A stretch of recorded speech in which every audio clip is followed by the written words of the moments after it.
Well, good morning once again. That's not mine. Welcome to the Center for Spiritual Living, Menifee Valley. And our topic this month is the Global Heart Vision, Global Transformation through Individual Transformation. Evolutionary Awakening is my title.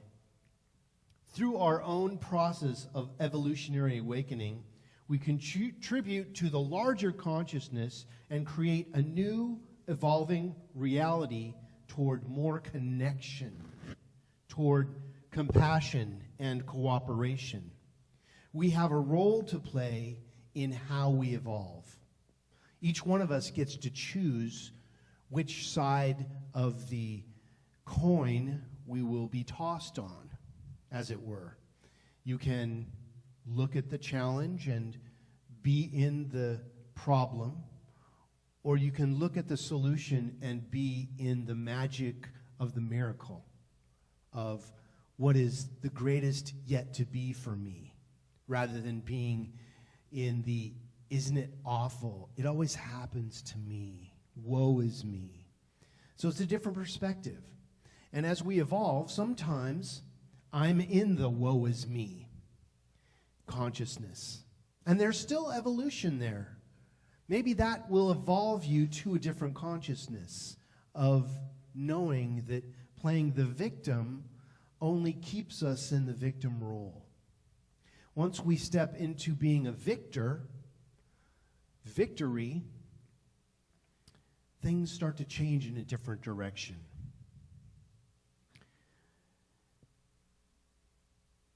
Here's a quote. I believe we were created to evolve. Otherwise, Jesus would have said, now don't do a thing until I get back.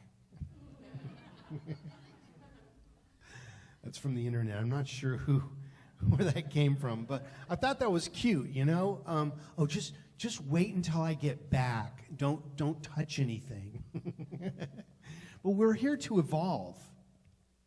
Ernest Holmes says, the furtherance of evolution depends upon our ability to sense a unity and a nature and her forces. When the knowledge of this unity comes to all, the tread of armies will cease, and the bugle will echo a soft note of brotherly love. A soft note of brotherly love. Isn't that what we want?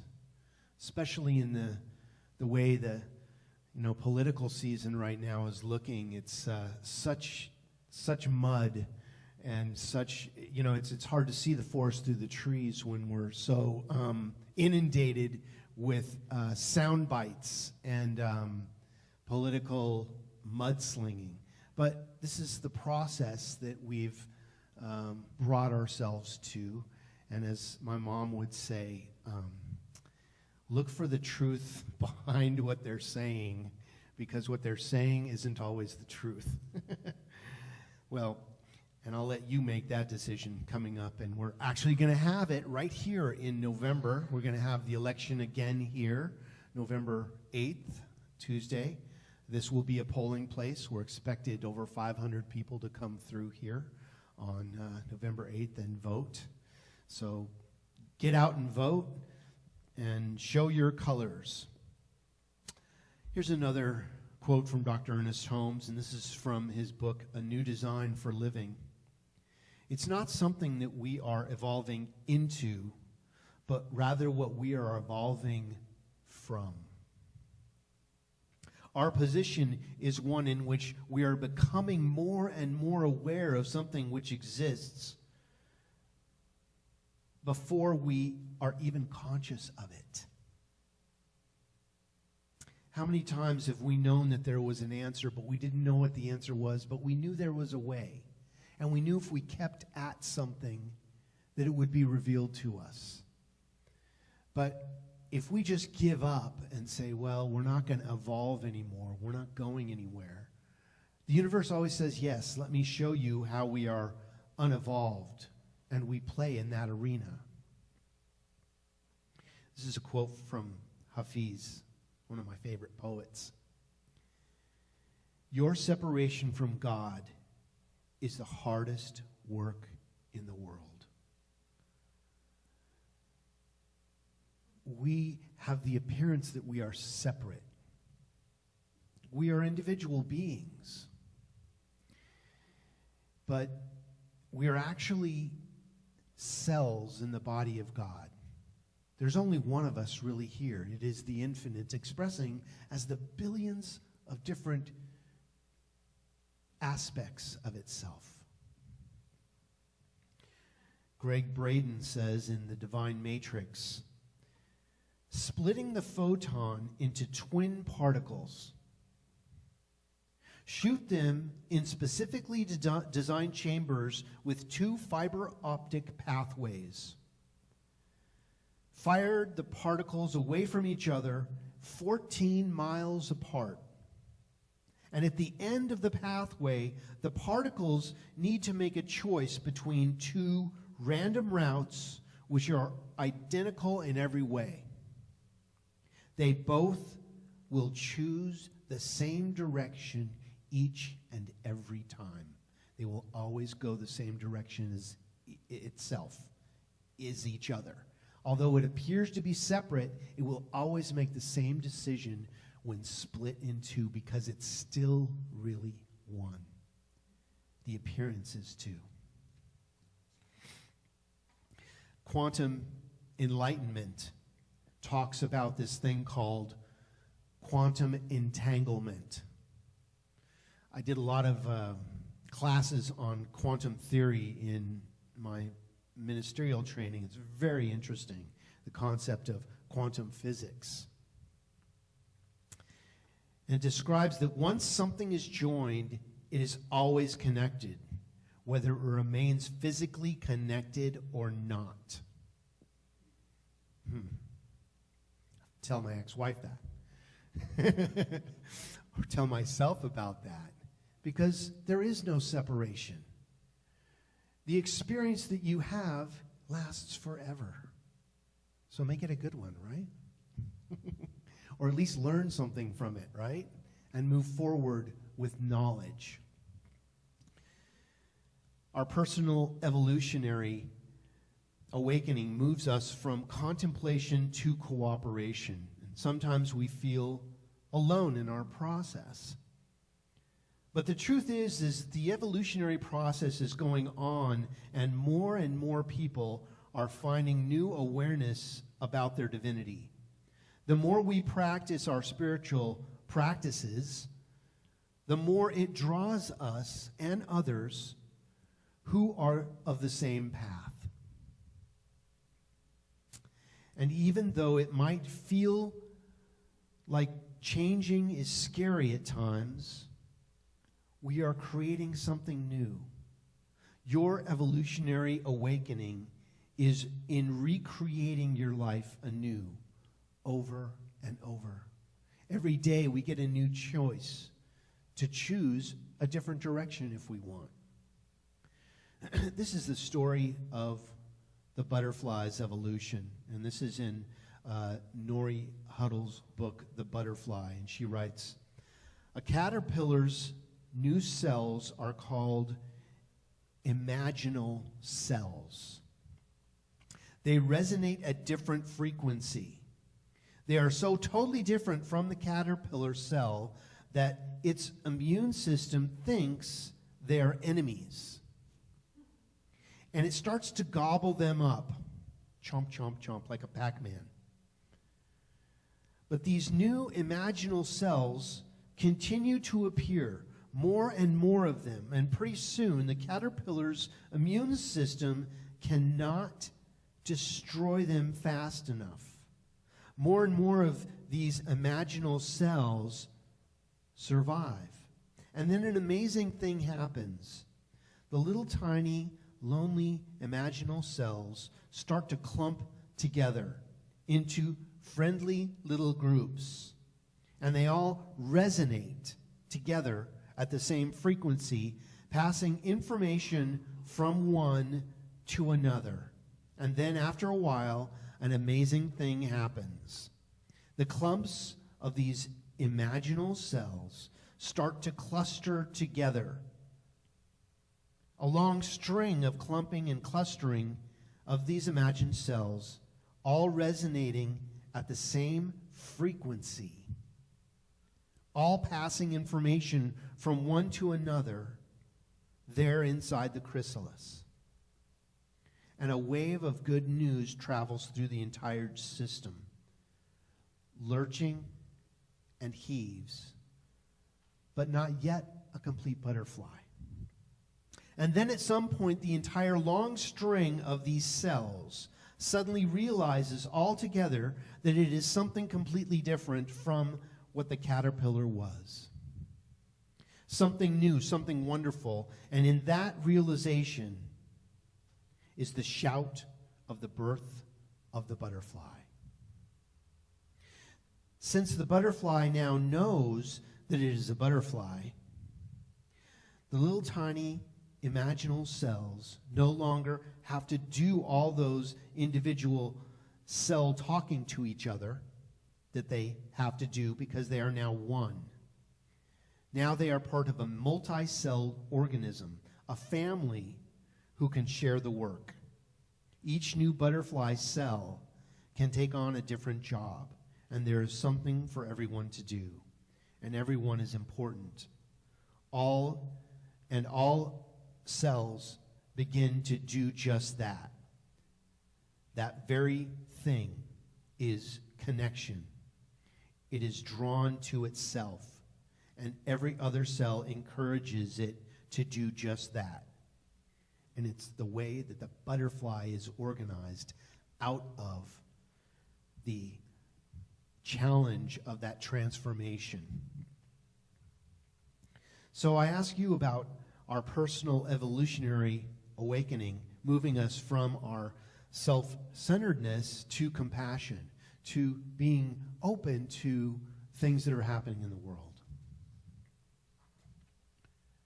Oneness is the energy of love that lies within and connects all life, enabling us to recognize ourselves in everything.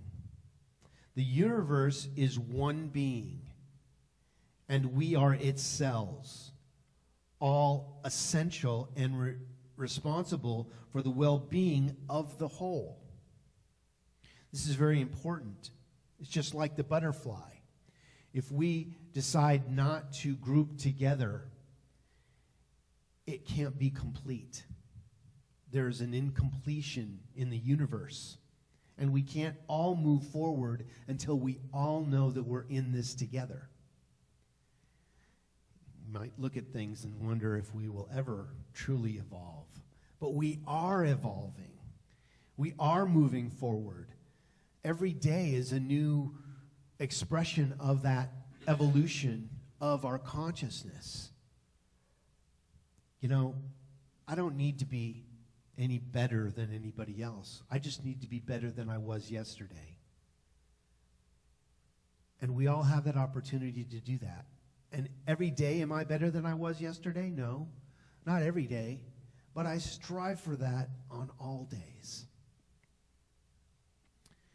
There's a story of the pig eating acorns that had fallen from an oak tree.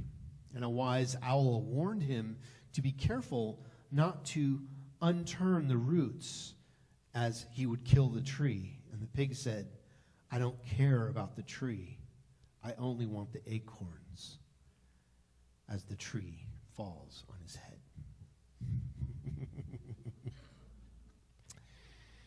So, when we realize that our actions affect all that we are connected to, we have more compassion, more understanding, more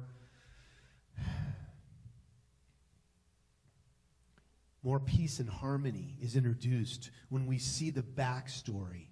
Maybe somebody's acting a certain way, and you, on the outside, say, why are they acting so crazy? Or why are they so out of alignment? But when you understand that maybe there's something that's happened in their past, or maybe they're just having a bad day, and that they're acting out of that misinformed knowledge, then we can cut them some slack. Say, I don't know what's going on with you, but I know who you are. You are part of everything that is. There is no one or no thing that's out of the sphere of the allness of God. If we truly believe that God is everything, that means we must look at our own prejudice, our own separation, and try to pull it together and try to bridge the distance between those molecules. Maybe the first step is in just saying, I hear you. Maybe we can't agree with everyone, but we can at least let people know that they've been heard. That's really all people want to know or want to hear, is that they've been heard. You don't have to agree with everything everyone says, and nor should you. You should stand in the doorway of your consciousness and decide what is yours.